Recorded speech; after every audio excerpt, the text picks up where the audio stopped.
Il ne faut jamais que tu mettes Dieu dans la balance avec tes désirs. Ne mets jamais Dieu dans la balance pour dire que, ok, d'ailleurs ça je n'ai pas obtenu, donc ça veut dire que moi aussi, mon amour pour toi baisse. Non, non bien-aimé. Nous l'aimons, ce que nous vivons avec lui, c'est tellement une romance terrible, c'est difficile d'expliquer à l'autre. Ça ne se solde pas à travers le matériel. Il y a des gens qui chantent chrétien jusqu'à la mort.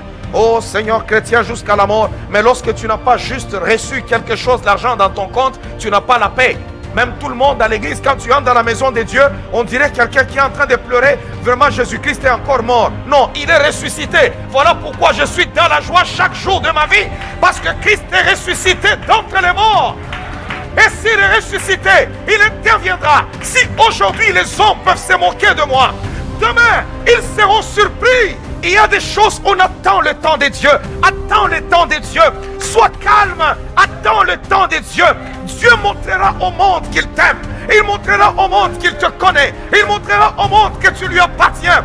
Mais reste fidèle au Seigneur. L'église du 21e siècle, surtout nos églises, aujourd'hui, vous trouvez la personne, la foi est tout simplement dévastée.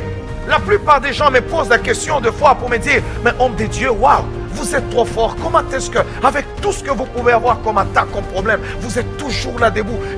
Un jour, j'ai répondu à un homme de Dieu, je dis, mais qu'est-ce que tu veux que je fasse? Tu veux que j'abandonne Dieu, que je laisse la Bible, que je dise Seigneur, et ainsi de suite? Non, je l'ai reçu dans mon cœur. Même au milieu des tourments, il est dans mon cœur. Au milieu de la paix, il est dans mon cœur.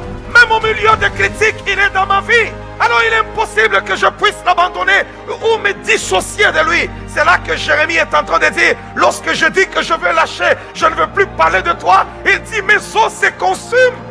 Dis à Dieu, Seigneur, que je devienne comme Anne. Il y a des problèmes quand ça te frappe dans la vie.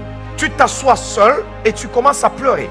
J'ai vu des personnes ayant des problèmes. Tu le trouves seulement en train de pleurer. Il pleure, ça n'arrête pas. Ça, c'est la dépression qui commence à arriver. Le diable commence à frapper la porte. Mais cependant, qu'est-ce que Anne fait? Lorsque Pénina parle, lorsque Pénina dit des choses, l'amertume entre dans son cœur. Elle va se réfugier dans la prière.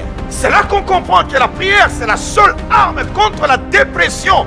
Face aux problèmes de la vie, face aux difficultés, je te dis la vérité, quel que soit le nombre d'amis qui pourront venir te visiter et manifester leur compassion envers toi, si tu ne te lèves pas pour te réfugier dans la présence du Seigneur, tu vas déprimer, quel que soit le nombre de paroles qu'on pourra prononcer, tu vas déprimer, mais la parole déclare, celui qui demeure sous l'abri du Très-Haut repose à l'ombre du Tout-Puissant.